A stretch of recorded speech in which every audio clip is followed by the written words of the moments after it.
Very good morning students. आज हम लोग क्लास 12th हिंदी के कवितावली काव्यांश की व्याख्या करेंगे और ये दोनों ही काव्यांश स्टूडेंट्स रामायण के उत्तरकांड से लिए गए हैं और इसके रचयिता गोस्वामी तुलसीदास जी हैं। तो सबसे पहले हम इस पैराग्राफ की व्याख्या करते हैं कि सभी किसान कुल बनिक भिखारी भाट चाकर चपल नट चोर चार चेटकी पेट को पढ़त गुण गढ़त चढ़त गिरी अटत गहन गन अहन अखेट की। स्टूडेंट्स, अगर आपको इन सभी वर्ड्स की मीनिंग आती होंगी, इन सभी शब्दों के अगर आपको अर्थ आते होंगे तो आपको व्याख्या करना बहुत आसान हो जाता है। इसलिए आप लोगों को सबसे पहले तो इनके अर्थ को समझना है कि सभी का मतलब होता है मजदूर, किसान कुल यानी किसान वर्ग, बनिक व्यापारी या बनिया, भिखारी भिखारी सभी जानते हैं, भाट चाकर यानी नौकर, चपल नट जो तुमने देखा होगा रस्सियों पे बंजारे चलते हैं, अक्सर तुमने रास्तों में देखा होगा, तो चपल यानी चतुर, चपल नट, चोर, चार से मतलब यहाँ पे दूत से है, और चेटकी यानी बाजीगर या जादूगर। तो तुलसीदास जी कहते हैं कि इस संसार में कि सभी मजदूर, किसान वर्ग, बनिया, भिखारी, भाट, नौकर, चपल चतुर नट, चोर, दूत और बाजीगर आदि पेट भरने के लिए अनेक काम करते हैं। कोई पढ़ता है तो कोई गुण गढ़ता है, मीन्स कलाएं सीखता है, तो कोई पर्वत पर चढ़ता है, तो कोई दिन भर गहनघन घने जंगल में शिकार की खोज में भटकता है। ऊंचे नीचे करम धर्म अधर्म करी पेट ही को पचत बेचत बेटा बेट की तुलसी बुझाई एक राम घनश्याम ही ते आगी बढ़वागी ते बड़ी है आगी पेट की। तुलसीदास जी कहते हैं कि पेट भरने के लिए लोग ऊंचे नीचे कर्म करते हैं, कार्य करते हैं, धर्म अधर्म करते हैं, उसका विचार तक नहीं करते हैं, और पेट भरने के लिए यहाँ तक कि वो अपने बेटा बेटी को भी बेचने में विवश हो जाते हैं। वो कहते हैं कि ऐसी आग भगवान राम रूपी बादल से ही बुझ सकती है, क्योंकि पेट की आग तो समुद्र की आग से भी भयंकर है। क्लियर हुआ?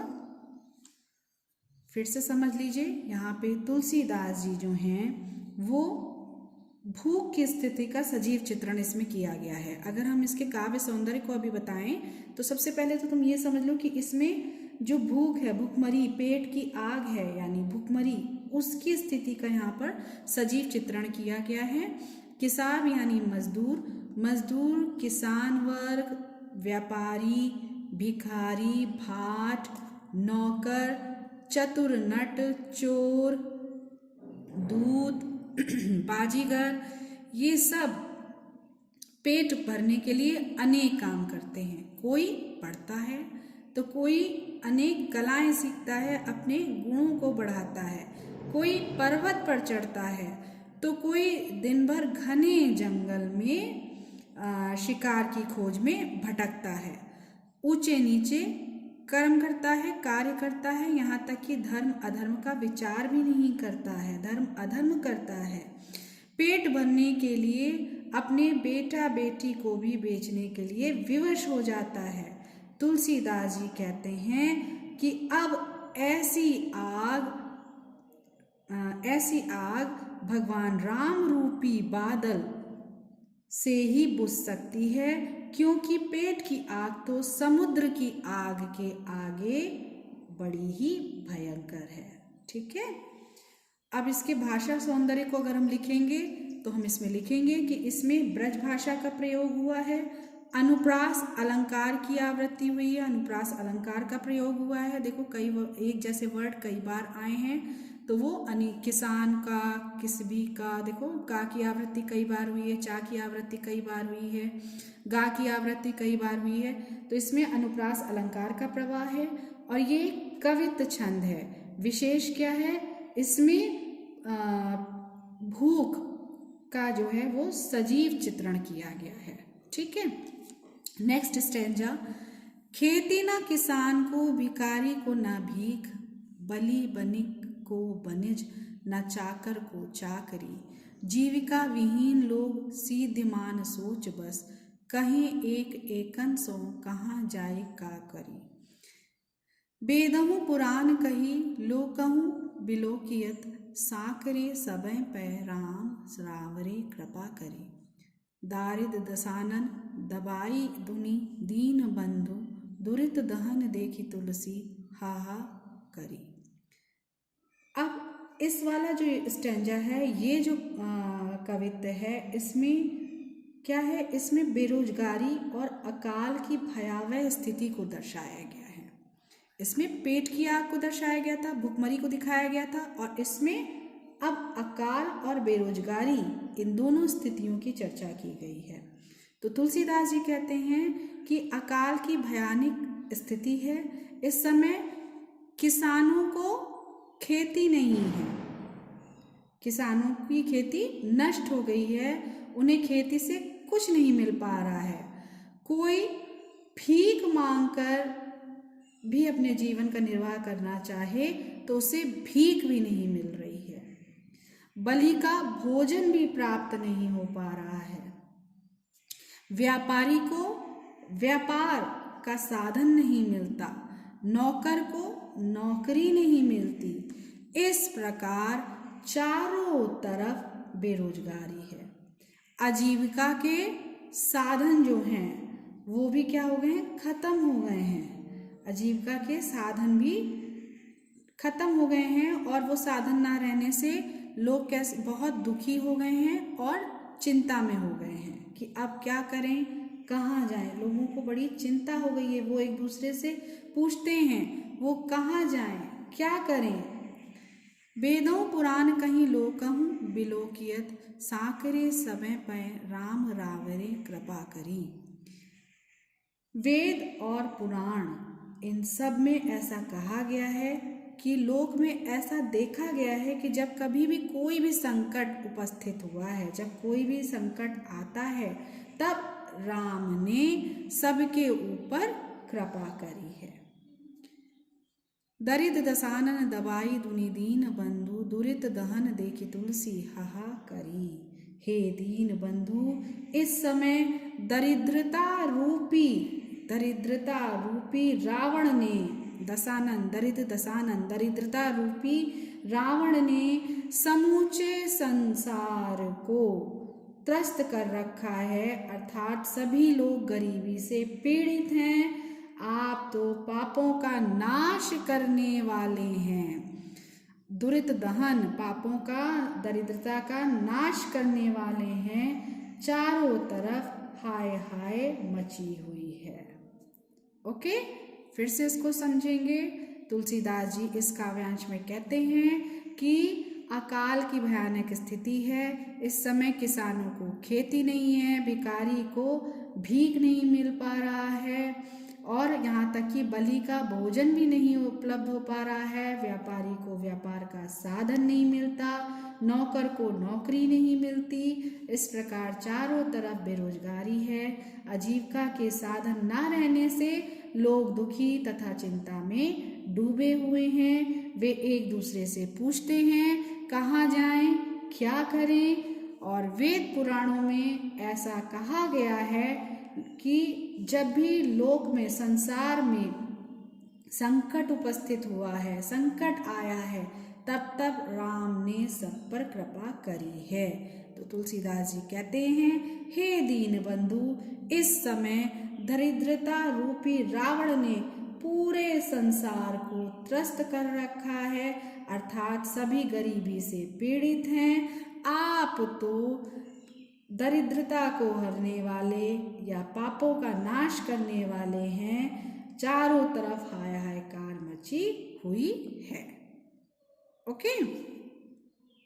अब हम इसके अगर काव्य सौंदर्य की वो करें, व्याख्या करें, वर्णन करें, तो सबसे पहले तो इसमें विशेष ये है कि अकाल और बेरोजगारी की भयावह स्थिति को दर्शाया गया है। ब्रजभाषा में ही है। भाषा कैसी इसकी? ब्रजभाषा है। और ये कवित्त छंद है।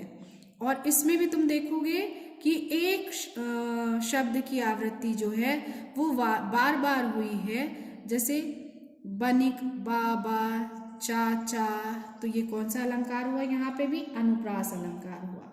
और इसमें राम भक्ति को प्रकट किया गया है। तो ये इसका काव्य सौंदर्य है। ओके। दूत कहो, अवधूत कहो, रजपूत कहो, जोलाहा कहो को, काहू की बेटी सो बेटा ना ब्याहब, काहू की जाति बिगाड़ न सो। तुलसी सरनाम गुलाम है राम को, जाको रुचै सो कहे कछु।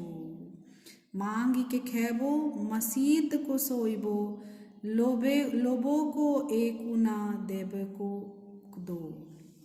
स्टूडेंट्स, ये जो छंद है इसमें गोस्वामी तुलसीदास जी ने समाज में व्याप्त जातिवाद और धर्म का खंडन करते हुए कहा है कि वो केवल श्री राम के भक्त हैं। वो कहते हैं कि समाज मुझे चाहे धूर्त कहे, धूर्त यानी दुष्ट, धूर्त कहे या पाखंडी कहे,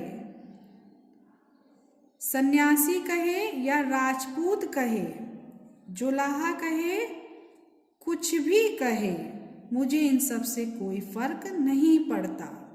मुझे अपनी जाति या नाम की कोई चिंता नहीं है, क्योंकि मुझे किसी के बेटे से अपनी बेटी का विवाह नहीं करना है और ना ही किसी की जाति को बिगाड़ना का शौक है। तुलसीदास जी का कहना है कि मैं राम का गुलाम हूँ। किसका गुलाम हूँ? राम का गुलाम हूँ। वो राम के भक्त हैं तो वो कहते हैं कि मैं राम का गुलाम हूँ, उसमें ही पूर्णतः समर्पित हूँ। अतः जिसे मेरे बारे में जो अच्छा लगे, जाको रुचे सो कहे कछु, जिसको मेरे बारे में जो अच्छा लगे वो कह सकता है। मैं मांग कर खा सकता हूँ, मस्जिद में सो सकता हूँ और लेबों को एकुना देबों को दूँ। ना मैं किसी से कुछ लूँगा और ना ही मैं किसी को कुछ दूँगा। मैं तो सिर्फ राम का ही भक्त हूँ और उन्हीं की भक्ति में मैं लीन हूँ। मुझे समाज से कोई भी लेना देना नहीं है। अर्थात इस प्रकार गोस्वामी तुलसीदास जी सिर्फ राम के भक्त हैं और उन्हें समाज से कोई भी मतलब नहीं है। फिर से समझेंगे, इस पूरे छंद में तुलसीदास जी ने बताया है कि जो समाज में जातिवाद और धर्म को लेकर बुराई फैली हुई है उसका इन्होंने खंडन किया है। वो कहते हैं कि मैं केवल श्री राम जी का भक्त हूँ। समाज मुझे चाहे धूर्त कहे यानी धूर्त दुष्ट कहे या पाखंडी कहे, राजपूत कहे या सन्यासी कहे या जोलाहा कहे, मुझे इन सब से कोई भी फर्क नहीं पड़ता। मुझे अपनी जाति या नाम की कोई भी चिंता नहीं है, क्योंकि मुझे किसी के बेटी से अपने बेटे को नहीं ब्याहना है, उसका विवाह नहीं करना है, ना ही किसी की जाति बिगाड़ने का शौक है।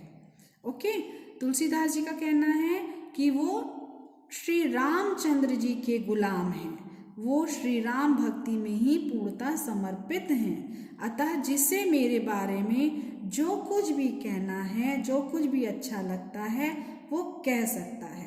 मैं मांग कर खा सकता हूँ, मस्जिद में सो सकता हूँ तथा मुझे किसी से कुछ लेना देना नहीं है।